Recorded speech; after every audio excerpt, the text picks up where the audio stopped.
vous avez l'estomac qui grince et les papilles qui s'agitent, c'est qu'il est l'heure de Qu'est-ce qu'on foule ? Et aujourd'hui, on va donner dans le croquant, le croustillant, le moelleux. Bref, une émission pleine de gourmandise puisqu'on va parler de pâtisserie. Et avec nous comme invité, Myriam Sabet, bonjour. Bonjour. Enchantée de vous faire votre connaissance et de vous inviter sur ce plateau. Merci. Vous êtes fondatrice de la maison Aleph. Exact. Avec une petite anecdote autour de ce nom, je crois. Oui, Aleph, c'est la première lettre de l'alphabet. J'avais trouvé que pour un début, c'était un joli nom. Avec un clin d'œil à ma ville d'origine qui est Alep. Et pour un début, c'était un nom qui m'avait plu. Et on parle de quel alphabet du coup ? Alors, on parle de l'alphabet et hébreu et arabe, qui ont la même lettre, première lettre commune, l'alpha. Ouais, moi je disais Alep, que moi aussi, mais en fait c'est Alep. Voilà. Mais Maintenant on le sait.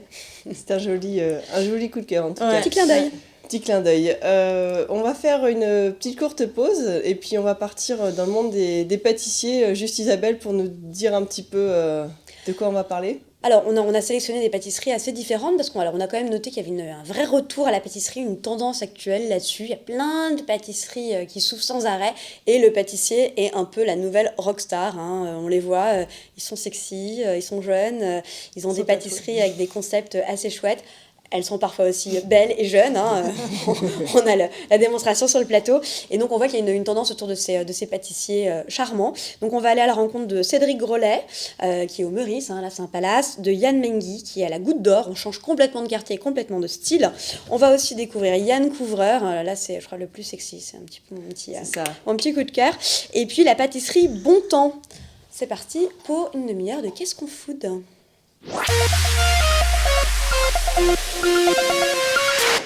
Alors, on ne présente plus celui qui a des millions de followers sur Instagram, celui qui nous crée des pâtisseries complètement délirantes. Il s'agit de Cédric Grolet qui officie au Meurice. Et beau gosse en vue, attention. Exactement, et qui en plus est devenu en quelques années, quelques mois, un phénomène extraordinaire. C'était hallucinant l'autre jour, il faisait une dédicace devant la boutique food pâtisserie. Il y avait une queue complètement folle et tout le monde voulait se prendre en photo avec Cédric Grolet. C'est pire qu'un acteur, pardon. C'est complètement délirant. Et c'est un véritable artiste. Alors on va jeter un coup d'œil sur ses créations. Lui, son dada, c'est le fruit. Mais alors du coup, le fruit complètement revisité puisque chaque création met en avant le fruit dont il veut parler. C'est très trompe-l'œil en fait. La pomme. À chaque fois, on a l'impression d'avoir un vrai fruit. Il y a sa fameuse noisette qu'on a retrouvée jusque dans Top Chef sur M6 la dernière saison, là, avec le moule de la noisette. Il y a eu un drame autour de ça. Et on voit qu'à chaque fois, donc, c'est des fruits. On a l'impression que c'est un vrai fruit. Et quand on le coupe, à l'intérieur, la surprise, on voit une technique absolument dingue. On le voit sur cette pomme. Tout est travaillé, mais de façon folle, quoi. C'est de l'orfèvrerie en fait. Exactement, et tout est dans le détail. Là on a son travail autour du citron qu'on voit. Et alors du coup, si vous avez la chance de vous trouver sur Paris, vous pouvez aller profiter de ces pâtisseries au Tea Time au Meurice. Alors soit 15h30, soit 17h, et on y retrouve justement ces cookies complètement délirants. Je vous assure que si vous croquez dedans, là, vous ne pouvez plus vous en défaire. C'est absolument superbe. Vos fesses non plus ne peuvent plus s'en défaire, mais bon, ça c'est une autre histoire, un autre problème. Heureusement que les Tuileries sont juste à côté. Voilà, tout à fait. Après, on peut les courir directement. Le petit footing avant et après. Qui va bien, tout à fait. Donc, Cédric Grolet au Meurice, c'est vraiment l'occasion d'aller le découvrir à travers un tea time absolument fantastique. Tout à fait.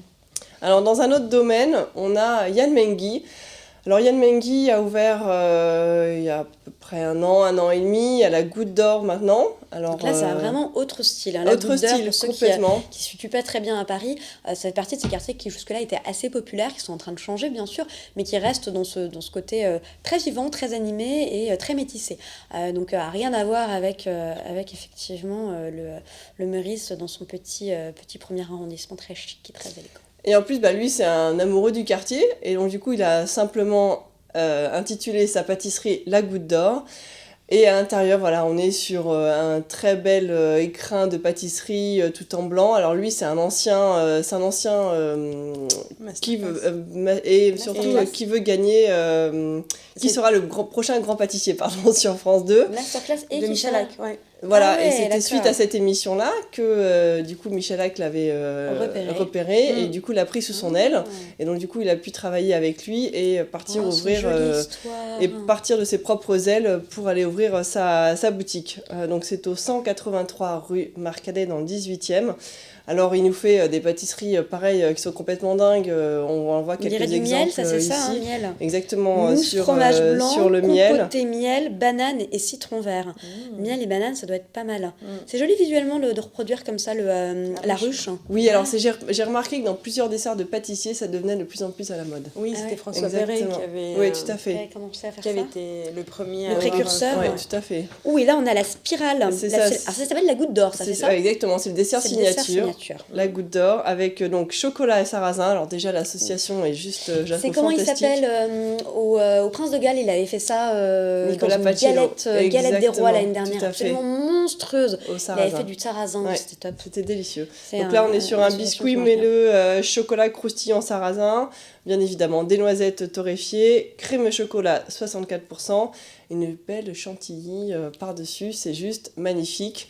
Ça fait envie, c'est joli cette spirale. Ouais, et ça vaut le déplacement dans un quartier qui justement, comme tu le dis Isabelle, est en train de changer. Pleine ébullition et dans lequel on prend plaisir à se promener. Ça avait été aussi Yann Brice qui a été le premier à avoir fait le tourbillon, la spirale sur les gâteaux. Vous êtes en train de dire quand même qu'ils se copient tous, c'est ça hein. Non, mais je dis ça, je dis rien. Il s'inspire. Les inspirations sont partout. Ouais. Effectivement, il y a des codes qu'on retrouve.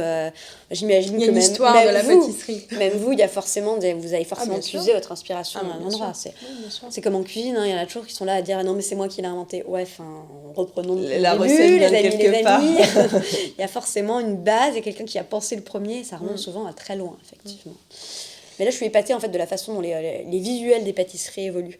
On voit que ces dernières années, c'est vraiment devenu des œuvres d'art.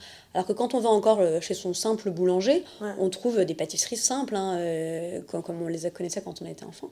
Mais on voit que maintenant, ça a monté d'un niveau et que dès qu'on rentre dans ces lieux dédiés à la pâtisserie, avec côté un peu haut de gamme et une volonté de se démarquer, les visuels sont complètement hallucinants. Ils sont complètement dingues. Alors après, pendant un peu négatif de tout ça, c'est que les prix se sont aussi un peu envolés et qu'on va retrouver des éclairs jusqu'à 7 ou 8 euros et là ça devient un peu compliqué pour le porte-monnaie. Comme ça. Alors il y avait toute une polémique là-dessus, donc du coup je suis allée vérifier. Michalak a un flan pâtissier qui a la particularité d'être sans pâte. Sans gluten aussi. Et sans gluten, exactement. Et donc c'est un flan qui est avec de la fleur d'oranger, qui est très vanillé. Il y avait eu donc un drame sur Instagram, un blogueur avait posté en disant que c'était pas terrible, que ça c'est vrai que c'était extrêmement cher, la part est assez petite, ça fait un petit triangle et c'est genre 5 euros, quelque chose comme ça, ou 4,50 €. Enfin effectivement assez cher pour un flan qu'on trouve généralement en boulangerie à moins de 3 €. Et donc une forme ronde. Alors l'entier est rond et en fait ils font des quarts qui du coup font des petites parts comme ça. Et donc j'y suis allée pour voir, pour vérifier. Alors effectivement le prix est conséquent, mais en fait c'est une telle explosion en bouche. Franchement, j'ai été bluffée. La vanille est surprésente, on voit qu'il a vraiment utilisé une vanille de qualité. La fleur d'oranger, ça parfume délicatement. Il est très crémeux, mais du coup, en fait, il est assez stock. La part est petite, mais honnêtement, les parfums sont tellement présents que déjà de la finir, c'est bien et que ça vaut son prix. Donc c'est vrai que parfois, on se dit, waouh, c'est beaucoup trop cher, le prix est délirant par rapport à la quantité ou ce que c'est simplement. Et en fait, quand on goûte et qu'on voit la qualité des matières premières, et donc on imagine ce que ça crée dessus, ça justifie vachement plus le prix. Surtout ça, par exemple, le beurre a doublé de prix depuis septembre, la vanille a triplé de prix depuis 1 an et demi. Et le chocolat aussi, pareil, le cacao. Le chocolat aussi, c'est pas encore exponentiel, mais ça va venir aussi, puisque... toutes les matières premières, en fait, sont en train de... La vanille est passée... en 18 mois de, 250 € le kilo là j'ai entendu les derniers chiffres de la nouvelle récolte, il paraît que ça atteindrait 850 € le kilo, dollars le kilo, donc c'est énorme. J'ai pas envie d'y penser. Oui, non, mais du coup, c'est là on s'en rend pas forcément compte, on s'en rend pas forcément compte, mais ça a un impact réel sur le travail du pâtissier et sur le prix qui sont proposés à la vente. Bah oui. Alors justement, entre ces pâtissiers un peu stars, on en a aussi un qui maîtrise bien les produits comme l'éclair qu'on retrouvait quand on était qui est petit, mais qui est pour le coup Yann Couvreur, où là, alors il y a une petite intervention des photos pardon, en régie. Voilà. Et donc du coup, alors lui, on l'a connu, on parlait tout à l'heure du Prince de Galles, donc c'est l'ancien pâtissier du Prince de Galles. Qui a ouvert sa première boutique avenue Parmentier, ça remonte à ça 2 ans maintenant. Ouais. Et non, qui même, c'était en mars 2000. Oui, t'as raison. J'ai l'impression qu'il 2 ans. s'est Non, c'était développé l'année assez dernière. rapidement, en Je fait. pensais Il que c'était vient plus d'en ouvrir une seconde. Et là, il vient d'en ouvrir une seconde, effectivement, Dans rue le des Marais. Rosiers, tout à Ouais, fait dans le Marais. Alors lui, il est connu pour justement aller plus loin et repousser un petit peu les limites des desserts traditionnels, comme l'éclair par exemple, ou encore le millefeuille qui peut monter minute. Queen Yaman au sarrasin, Ouais. au blé noir. Ouais. Oh là là là là là là. L'autre jour, je suis passée à la rue des Rosiers, j'en ai pris un. Il est complètement dingue. Donc là, on retrouve l'éclair à l'antenne justement. Et avec des créations, là c'est son fameux merveilleux qui est ce petit c'est ce dessert en fait avec beaucoup assez crémeux etc. Qu'on mange à pleine bouche, et puis son fameux millefeuille qui monte à la minute. C'est marrant, donc on dirait, il suffit d'aller parce qu'ils ont une partie takeaway à emporter dans le Ça me rappelle les merveilleux, tu sais, les bugnes en fait plates. ah oui, Tu vois, oui très bien avec la forme un peu les bugnes de ondulée. l'hiver. Exactement. Et donc il y a une partie à emporter à la boutique, donc on peut aller sur place. Et puis en fait c'est un peu une édition limitée dans le sens où on arrive, il y a une centaine d'éclairs ou par exemple de millefeuilles qui sont proposés. Et puis ils rayent le nombre, ils font des petites croix, ils ont une espèce de pas de calendrier, mais il y a quoi? Des carnets de commandes. Des carnets de commandes, voilà, jusqu'au numéro 100, et puis du coup on coche pour la pouvoir, saveur en fait, c'est-à-dire que c'est des saveurs en parce que c'est, oui, voilà, c'est féminine, c'est hyper frais, il y a un nombre limité, tout à fait. Donc on sait qu'on déguste le numéro 22 Exactement. de l'éclair saveur, c'est marrant ça. Du 22 septembre. Voilà. Oui, c'est ça. Ok, enfin d'accord, très bien, c'est original, c'est bien, ça donne un côté effectivement exclusivité. Tout à fait. Pourquoi pas. Alors moi j'ai un autre coup de cœur aussi que je voulais partager avec vous, qui est la pâtisserie Bontemps. Qui a ouvert il y a 2 ans. Alors je l'ai découvert il n'y a pas si longtemps que ça, on n'arrêtait pas de m'en parler en disant qu'il faut absolument que tu y ailles, donc j'y suis allée. Et je trouve, elles ont un travail, elles se sont spécialisées en fait sur le sablé, qui est juste complètement dingue. J'aime beaucoup le sablé. Alors je vous ai apporté quelques échantillons. C'est-à-dire qu'elles ont vraiment travaillé. Alors c'est Fiona qui tient la boutique, c'est toute une histoire familiale. Comme vous Myriam, elle vient du monde de la finance également. À croire qu'entre finance et pâtisserie, il n'y a qu'un pas. En tout cas pour calculer le cours de la vanille, j'imagine que ça doit aider. Ça aide pour les Excel. C'est très important, ça aide. Et donc du coup là on se retrouve avec leur petite création, donc c'est des boîtes de 9 et boîtes de 15-16 si je ne m'abuse. C'est très délicat. Et voilà, et qu'on peut emporter chez soi. Donc ils font que des petits, non, il y a aussi des grands. Non, il y a des grands, et alors on va peut-être, je sais pas si on le verra à l'antenne, mais ils font vraiment des belles créations avec des gâteaux absolument magnifiques. Justement, ils retravaillent la pavlova, puis ils retravaillent tout le travail autour des fruits, marrant, la ça, chantilly, c'est quoi ces gros fruits? C'est des figues, je pense. Je pense, ouais. Donc ils ont une partie fraîche et ils ont une partie gâteau qui se consomme plus. Alors qu'est-ce qu'on a là Alors là, on a justement, on est très très saison, donc on a les noisettes, on a le chocolat, on a la figue, on a la framboise. Voilà, on a différentes saveurs, donc je vous propose de vous servir. Une petite pâtisserie. Ouais, j'en ai pas mangé encore aujourd'hui. Ça faisait longtemps. Étrange. Merci. Moi, je pense à la. Alors moi, je vais goûter celle-ci. Tiens, je pense que ça doit être à la passion. Et moi, je crois que je vais goûter à framboise, c'est ça, ouais, framboise. Ou alors ça. Et en fait, ils travaillent le sablé avec une pointe de fleur de sel. Et ce qui rend aussi ce côté très très gourmand. C'est très délicat. Petite bouchée. Par contre, je vais éviter d'en mettre partout, donc je vais faire ça en 2 fois. Et en fait, le sablé, ils arrivent à garder cette croustillance. Les fonds. Sans justement que ça s'imprègne de la pâte, etc., de la crème. Le sablé est incroyable. Ils font complètement. Il est dingue. Oh, c'est bon ça. Et il est. On sent la petite croquant pointe de sel, ouais. et fondant. Ouais, il est complètement Exactement. friable. Il croque et une fois qu'on l'a croqué, Mais il est pas détrempé, c'est ça que je trouve Non. ça dingue. parce C'est-à-dire que c'est que pas- juste... on les a pas montés minutes Non, avant, c'est ça, hein, je vous c'est- promets. On s'est pas embêté avec notre pochette du tout, pourtant on avait une pâtissière sur le plateau, mais non, on l'a pas fait bosser là-dessus. Oui, C'est alors très, du coup, très, ils font, des très, petits, très bon. ils font des petits gâteaux aussi comme Alors, ça. petit gâteau, Donc là, on petit est sur gâteau de 2-3 voyage. personnes, et puis il y a bien 2, 3, évidemment 3, 4, 5, Ouais, non, c'est quand ça. même. des parts un peu plus importantes. Parce que là, quand même, ça a pas l'air léger. Écoute, c'est marqué dessus, 2-3 personnes, et ils ont oui. des tailles plus importantes pour... En tout cas, le Alors, je le sais pas si couteau on peut est... voir la tranche, là. Tac. tout le travail Donc, on a le sur le sablé, sablé. il y a un insert un peu praliné, je suppose, et une crème et une noisette. On va goûter, ça a l'air effectivement pas mal. Hop là.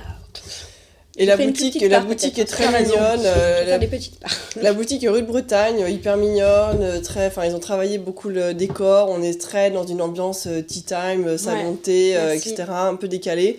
C'est vraiment très chouette.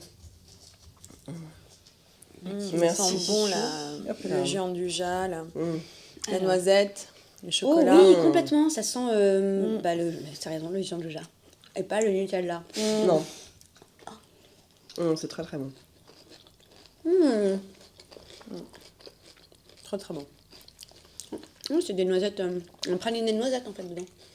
Très très bon. Praliné de noisettes chocolat, plus dessus ganache chocolat, plus dessus noisette. Il y a une... comme les gavottes, comme les gaufrettes, les petites gaufrettes là, c'est délicieux. C'est plus costaud que... plus costaud que les petits modèles, mais c'est effectivement très bon. Silence sur le plateau, c'est que c'est très bon. C'est ça. Non, mais je pense que si on aime vraiment le goût du sablé, les petites bouchées sont plus intéressantes parce qu'on a bien le sablé qui est plus Ouais. présent. Là, c'est vraiment pour les amateurs Les de garnitures, ouais. chocolat et de style de ambiance, mais c'est très bon. On sent que les matières premières sont bonnes, c'est relativement Bah fait. ouais, c'est obligé. Voilà, en tout cas, pour peut-être des petites découvertes de la semaine, mais je propose que on fasse une courte pause et on rentre dans le vif du sujet avec Myriam. À tout de suite. Ouais, c'est costaud. C'est bon. C'est bon, mais c'est costaud. Alors, on part du côté de la pâtisserie Léventine. C'est comme ça qu'on dit. Exact, ouais. Voilà. Léventine. Donc le Alors, Ventine, racontez-nous. le Levant, c'est cette région du monde, c'est ce terme un peu romanesque, romantique, qui évoque le Liban, la Syrie, Israël, l'Irak, la Jordanie, la Palestine, même un petit peu la Turquie. Et donc ces pays ont quand même en commun une certaine gastronomie due au passé de cette région, qui est une région qui se situe sur le chemin de la route des épices, tout à de fait. la soie, qui était quand même une des dernières escales avant d'arriver en Europe.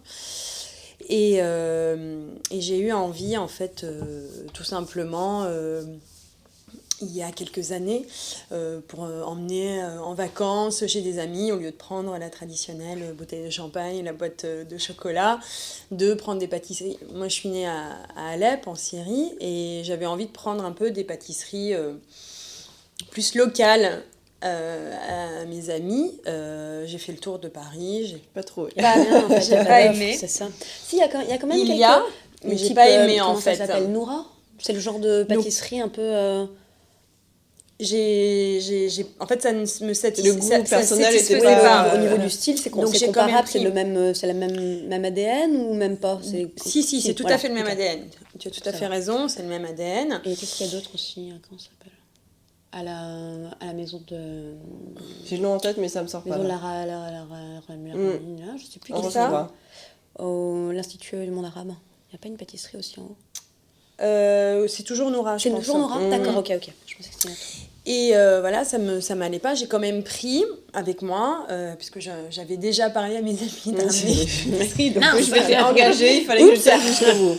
Et là, un petit peu, voilà, j'avais pas trop envie, j'y vais. Et là, tout le monde adore, et c'est bon, pourtant, des Pourtant- gourmets, Pourtant, pour c'est vous, l'été, c'était pas puis voilà. aussi... Et C'était j'ai pas au dit, niveau. mais c'est pas possible, Mais c'est ça pas peut pas être ça l'image qu'ils ont De la pâtisserie. Comment de ils la peuvent aimer pâtisserie du Levant. Avec et- le beurre qui dégouline et le...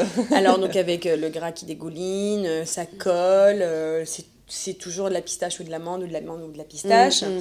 Et c'est pas les matières premières Enfin, il n'y a pas ce raffinement dans le goût. Je dis, mais ça peut pas être ça l'image qu'ils ont de la pâtisserie traditionnelle. Et en fait, c'est là où j'ai vraiment trouvé mon inspiration. Je me suis dit, mais toi qui avais envie de changer de vie à ce moment-là, qui avait envie de trouver quelque chose qui ait du sens, puisque c'était vraiment ça mon changement de vie, et c'est juste un territoire d'expression énorme qui s'ouvre à toi. Donc, exécute la pâtisserie traditionnelle, mais surtout casse les codes un petit peu de cette pâtisserie-là. La faire revivre finalement. La faire revivre en 2017 à Paris, dans un écrin parisien avec les codes contemporains, épurés, mais avec une histoire et une ADN quand même.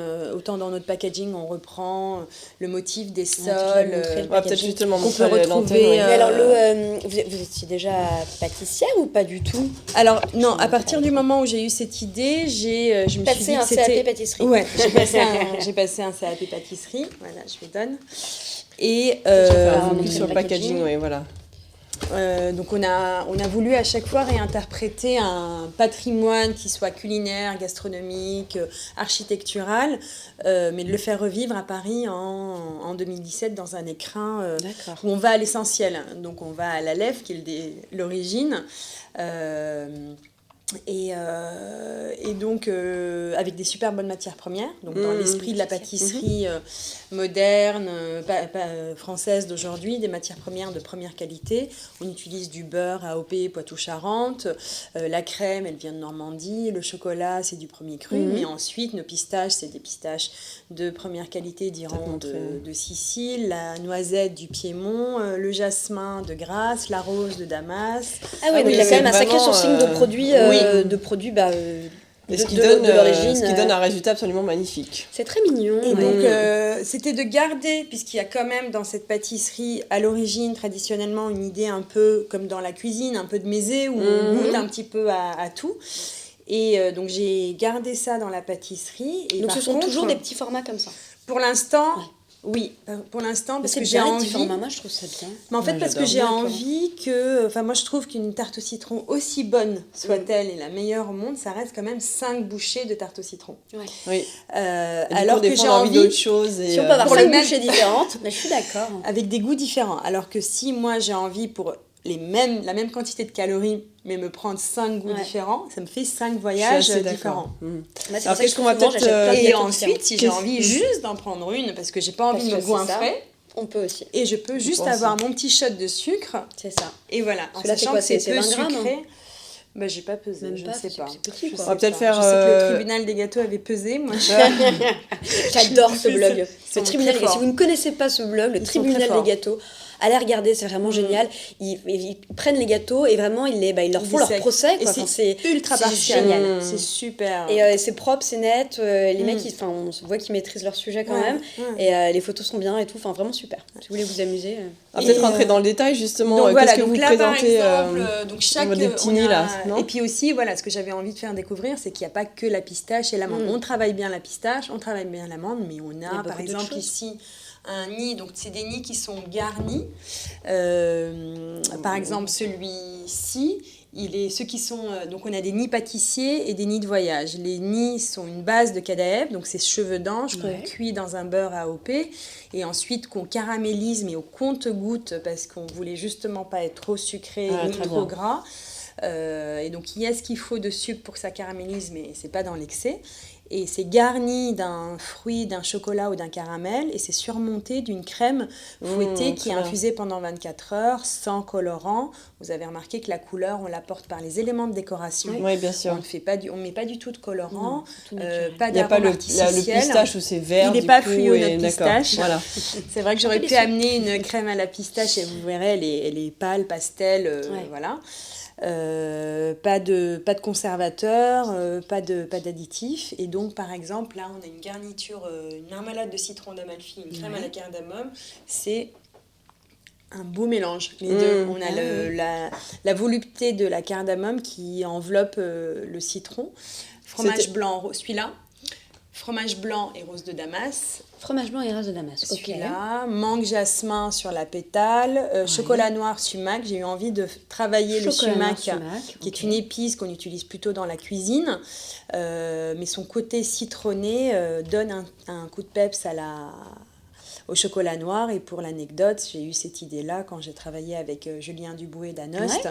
en faisant des nids spéciales Anost au piment d'Espelette. Et je me suis dit, D'accord. bah tiens, on peut faire justement partir un nid, aussi sur, des épices un petit peu pimentées ou acidulées. Et vous faites aussi du coup des barres chocolatées. chocolatées. Donc là, une Peut-être les chocolat montrer, noir avec de la bigarade confite. Donc la bigarade étant l'orange amère confite et des pistaches. Et la chocolat au lait, c'est noisettes et abricots et un petit peu de cédra. On travaille aussi là la halva, donc le sésame. J'ai eu envie aussi de travailler l'ara, qui est une eau de vie à l'anis. Pour une première fois dans une pâtisserie, c'est peut-être pas la référence la plus gourmande, mais Je vais goûter la barre. c'était ce que je m'offrais moi comme plaisir de travailler des nouvelles saveurs, des nouvelles matières. Mais en revanche, c'est super mignon. Enfin, le travail autour du nid est juste fantastique. Je sais pas si on le voit Elles sont bien toutes là, faites l'antenne, à la mais, main, une à une. C'est un Alors, petit tac. travail d'orfèvre où C'est très délicat. Mm. Mathilde, en tu toute veux goûter? modestie, Merci. mais on les façonne une à une à la main. Et alors, la différence, c'est les mêmes mais sans la crème dessus, c'est ça? Alors voilà, il y a des nids de voyage et des nids pâtissiers. Voyage, parce que oui, ils voyagent Parce plus qu'ils facilement. voyagent plus Enfin, ceci facilement. dit, ceux-là ont voyagé tout à fait bien. Oui, mais de voyage parce qu'on peut les garder 3-4 jours sans. Mm. Donc là, par contre, croquer, Mm. parce que le mélange des Ouais, mais deux. après, je vais en mettre partout. C'est ça. Vous du pouvez coup, commencer il y a à la fin. manger la crème. Il y a la fin du nid là, mais c'est vrai que c'est magnifique. Hein. Mm. Et puis alors du coup, il n'y a pas ce côté gras, il n'y a pas ce côté Non. sucré, c'est fantastique. Non, mais c'est Ah non, quand c'est je vous dis, vachement moins gras. Mm. on met la quantité suffisamment nécessaire de beurre et de sucre pour que ça cuise, que ça soit gourmand et que ça caramélise, mais sans l'excès. On veut dire que d'habitude, ils en mettent trop dans les péoriens. Ah oui, bien sûr. Généralement, ça dégouline. Bah oui. Ouais. Mais en fait, le sucre, tout comme le sel, est un exhausteur de goût. Si on en met trop, on masque complètement le goût de la matière première, alors que le sucre est là pour le mettre en valeur. Et c'est pareil pour le sel. Et alors, ceux-là, il y a une Donc ça, c'est différence notre réinterprétation du baklava. D'accord. On l'a appelé le mille et une feuilles. Mille et une feuilles. Donc on a de la pâte philo caramélisée. Ok. Et à l'intérieur, au lieu d'avoir juste des pistaches brutes, qu'on fait aussi, hein, on fait la pâte Non, celui-là, j'ai des du baklava sésame. traditionnels. Là, c'est sésame. On a les trois formes de sésame. Sésame grain, Ouais. pâte de sésame sucrée, donc le halva, et la crème de sésame qui s'appelle le tahini. On a les trois Très bien. textures. Et Moi, j'ai la là-bas, crème c'est de une sésame. pistache, pâte de pistache et poudre de pistache. Bah, bravo en tout cas pour que tout c'est ça. bon. On arrive à la fin de l'émission, donc c'est Où est-ce s'est qu'on peut régalé, acheter en ces tout cas. délices?